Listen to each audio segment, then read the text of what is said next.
Sir. কি জুতা পরছেন? এই যে এই জুতা। জুতা সোল কেমন দেখি?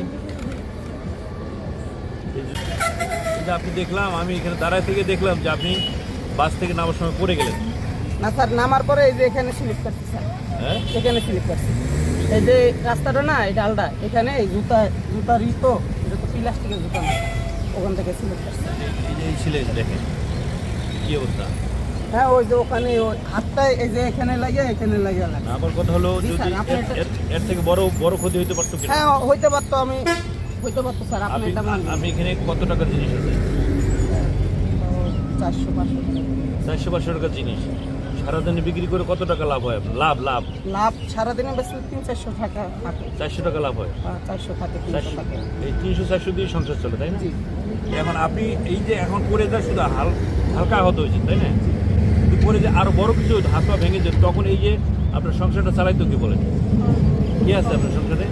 আমার মা আছে, আমার পরিবার আছে, বাবা মারা গেছে, বাবা লকডাউনের আগে মারা গেছে। তা আপনি এই যে একটু চিন্তা করলেন না? স্যার, আমি তো নামছি, নামার পরে গেছি, তো গাড়ি থেকে পড়ে গেছি।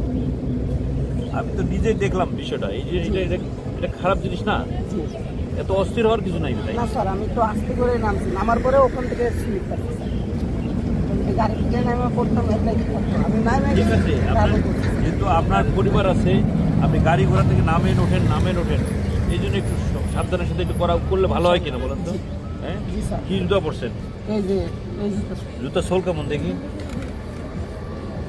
এই জুতার এই সোলও ভালো না। পুরাতন জুতাও কিনতে পাওয়া যায়, ভালো সোল পাওয়া যায়। না স্যার, বারমেক্স কিনবো আজকে স্যার। হ্যাঁ? হকারির জন্য বারমেক্স।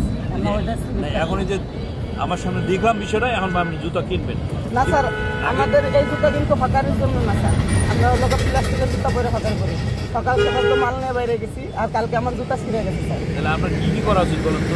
আমার প্রথমত নিজেকে বাঁচাতে হলে সতর্ক থাকতে হবে, আর আস্তে ধীরে গাড়ি ধরতে হবে। কেন সারা জীবন তো এটা করে খাইতে হবে, হয়তো অন্য কাজ পাইলে যাইতে পারি।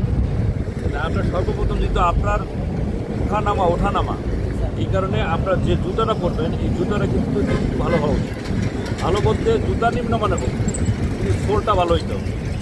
এই যে এখন রমজানের পরে কিন্তু বর্ষা শুরু হবে, তখন তো রাস্তাঘাট পিছিল থাকবে, তখন আরও বেশি সতর্ক হইতে হবে। এখন আপনি পরে যাই, মনে করেন আরেকটা গাড়ি, আপনি পরে গেলেন, পিছন দিক থেকে আরেকটা গাড়ি মেরে দিবেন, আপনার গায়ে উঠে দিবেন। এরকম অনেক ঘটনা ঘটছে কিনা? ঠিক আছে, অনেকে মারা গেছে স্যার। তাহলে আপনার কয়টা কাজ করতে হবে? প্রথমত আপনার জুতা ঠিক করতে হবে। যেহেতু আপনি এই যে হকারি করেন, গাড়িতে ওঠেন না, গাড়ি থেকে নামেন, এই জন্য জুতার সোল, খুব ভালো সোলওয়ালা জুতা পরতে হবে। এটা হোক কম দামি, পুরাতন জুতা কিনতে পাওয়া যায়।